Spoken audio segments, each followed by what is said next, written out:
Hello guys, good morning. Nandito tayo ngayon sa office ng Mindanao Elevate and may kasama tayo, no? Isang OFW po, kakauwi lang and nagpa-cheque po siya. Yan po yung cheque niya. Yan, part-time niya lang po ginagawa habang nasa ibang bansa. And yung kagandahan, kumuha siya ngayon ng cheque niya. Kaya sa lahat ng mga nandyan ngayon, no? Makikilala nyo po. And syempre, pakilala ko sa inyo si Coach City. Yan. Coach City, good morning. Congrats sa iyong first check. Actually, ano to coach, no? Pangalawa na po ito. Pangalawang cash out. So pangalawang cash out niya na po. So yung kagandahan, part-time niya lang ginagawa habang nasa ibang bansa. Kaya marami kayong matutunan ngayon. Ayok ma-inspired kayo. And kilalanin natin si Coach City. Coach City, okay naman magpakilala ka sa kanila. Yes po. So, tao morning everyone sa lahat po ng makakapanood ng video na to. Ayan, sa lahat po ng mga tao na may pangarap. Ayan, lalo na sa mga kapwa kong OFW na nangangarap na makauwi sa Pilipinas for good. Ayan, para po ito sa inyo. So, ako, dati po ako talagang nagdududa, natatakot at punong-puno ng problema palagi. So, umabot ako ng 4 years sa ibang bansa. Sa Jeddah po ako nagtatrabaho. So, nangarap na po ako na makauwi sa Pilipinas. So, hindi ko yun nagagawa kasi wala talaga akong nasisave sa sweldo ko dyan sa ibang bansa. Kahit gaano pa kalaki yung sinasahod ko every month. So, yun, isa ito sa itong company na to, itong opportunity na to ang talagang tumulong sa akin na makauwi dito sa Pilipinas. Matupad yung pangarap ko na makauwi dito sa Pilipinas. So, and good news, hindi lang ako nakauwi na okay dito sa Pilipinas, kundi nakahawak pa ako ng ganitong cheque. So, ikaw kung isa kang OFW, uuwi ka dito sa Pilipinas na wala kang ganitong opportunity na negosyo na sasalihan, wala ka pong hahawakan na ganito. Meron man, pero yung sahod mo na pagdating mo dito hanggang 1 week lang po yan. So dito, sobrang sarap sa pakiramdam po talaga dahil hindi ka lang humahawak ng cheque, kundi habang buhay mo pa po itong pagkakitaan. So yung pagiging OFW, hindi po yan panghabang buhay. Hanggang dyan ka lang po sa ibang bansa, kumikita ng ganyang kalaki, pagdating mo po dito, wala na po yan. So etong negosyo na sinishare namin sa inyo na especially ako, naging proven and tested na to sa akin kasi ako mismo nakakita na, naging witness ko na dito sa Tao Elevate. Nandito na po ako sa opisina, hawak ko na po yung cheque, bukas pera na po ito, diba? So, ang sarap po sa pakiramdam na hindi lang po ako yung isa, hindi lang po yung mga tao na nakikita ko na may hawak na cheque habang nasa ibang bansa ko. Kasi dati may duda pa ako, baka sabi ko fake lang, baka ano lang, baka anong tawag ito, printed lang, diba? So, ngayon, hawak ko na, dito na yung pangalan ko, masasabi ko talaga sa inyo na totoo po talaga, especially yung company namin. Kaya kung ako po sa inyo, sa lahat ng mga hindi pa member dito sa aming company, community namin, hindi pa certified, so, wag na po kayo magdalawang isip kasi para po talaga ito sa inyo. So, yun lang po, mentor. Maraming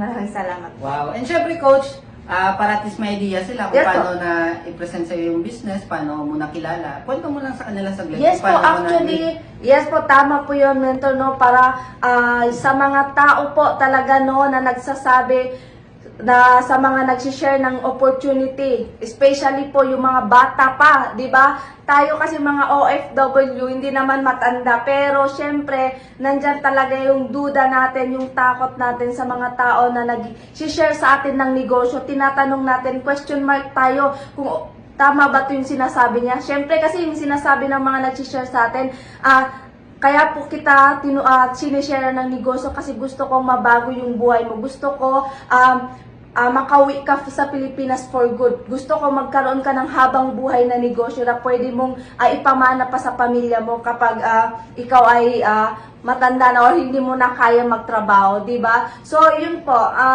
Huwag niyo pong questionin yung nagsishare ng ganun sa inyo, especially sa mga bata pa or wala mang pinag-aralan. Kasi ako, na-try ko na po yan. Yung nag-share po sa akin ng negosyo na to, hindi po siya professional, hindi po siya nakapagtapos ng pag-aaral at hindi rin po siya na naging milyonaryo pa dito sa negosyo na to. Pero, natulungan niya po ako. Kaya, isa po yun sa talagang wag niyo po talagang kumbaga magne-negative kayo dun sa tao na mag-share sa inyo ng negosyo kasi hindi nyo po alam sila po yung makakatulong sa inyo. So yun, dahil po dito, hindi lang po, sa likod po talaga ng check-in na to, hindi lang po ako nag-iisa. Ang pinakamaganda po dito sa community namin, dahil hindi ka po pinapabayaan, hindi ka po hinahayaan na mag-isa ka lang gagawa ng negosyo mo. Okay? Kasi hindi to negosyo ng ibang tao, hindi po to negosyo ng mentor, kundi negosyo ko to. Kaya, sila po yung nasa likod na to kung bakit ko to nakuha, kung bakit ko po ito,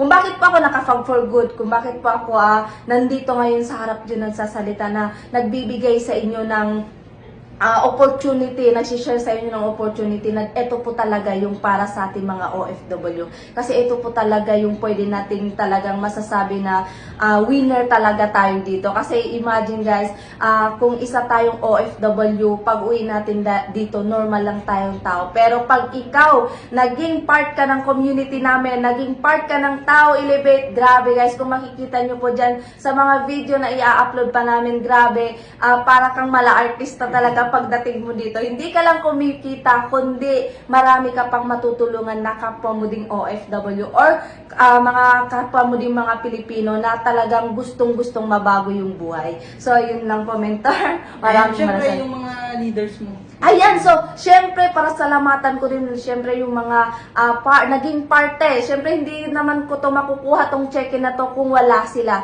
Sila po yung so, yung mga leaders ko, lahat ng mga tao na nagtiwala sa akin, hindi ko po kaibigan, hindi ko po sila pamilya, hindi ko po sila kaano-ano. So, in short, friend ko lang po sa Facebook, nakilala ko lang po sila through Facebook. So, ayan, so yung iba through TikTok lang po yan. So, nakilala ko lang po yan, message ko lang, chinat ko lang sila, shinare ko lang yung opportunity.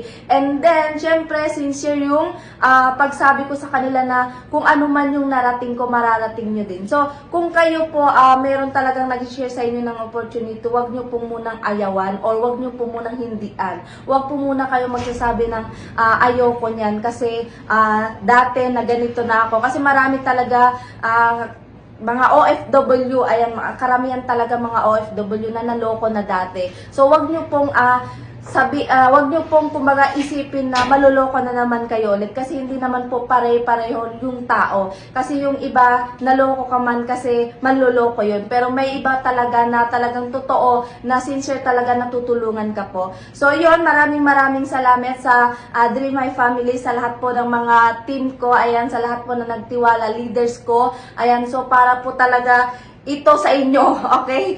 Talagang itong ano na to, hindi ko to matatanggap kung wala po kayo, kung hindi po kayo nagtiwala sa akin. So, sisiguraduhin ko po talaga na mas sisipagan pa natin na talagang magtutulungan pa tayo para kayo naman po yung next na makikita ko dito sa office ng Tao Elevate. So, ayun lang po, and thank you so much din sa mentor ko. Syempre, siya din po yung mga talagang nagga-guide sa buong team namin. So, mag-isa, dalawa, di ba? So, buong ano talaga, buong Aldas family, di ba? Nandito na sa Tao Elevate. So, bakit? Isa yun po sa naging dahilan kung bakit talagang nag-focus ako habang nasa ibang bansa ako. Kasi, goal ko talaga na buong family ko talaga mapamember ko dito sa Tao Elevate. Kasi maraming nagsasabi, kung totoo talagang kumikita dyan sa company na yan, bakit kami muna na hindi nyo kilala yung uunahin nyo natutulungan, bakit hindi yung family? So, ito na po yung approved na talagang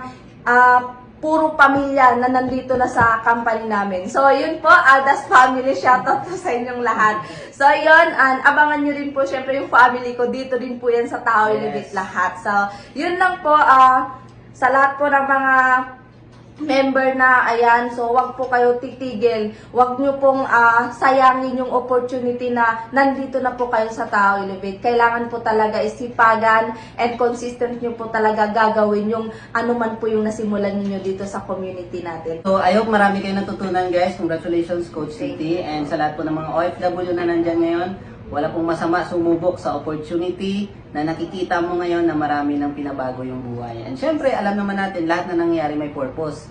Bakit mo napapanood yung video na to? Alam ko may purpose yan. Tama? So may mga hiningi tayo sa taas na opportunity and hindi naman bababain na sa taas para ibigay sa iyo yun. Merong mga gagamitin na instrumento. Depende. Tao, video at kung pangyayari, depende po yun. Malay mo yung video na to. Diba? Ito yung isa sa maging way na papasok ka sa opportunity na to, and isa ka rin sa magbabago yung buhay sa ginagawa namin. So, congratulations Coach City, and Yes. marami pa pong OFW na makapag for good, marami pang OFW nakikita, gamit lamang yung Facebook nila, at yung kagandahan, yung business natin is portable, anytime, anywhere, pwede mong gawin. And yung kagandahan doon, pag oras ng trabaho, trabaho ka lang. Pag oras ng pahinga, doon mo na gagawin yung business. At yung kagandahan doon, uuwi ka na merong ganito. So, congratulations, and I hope isa ka sa maging part ng aming community. God bless!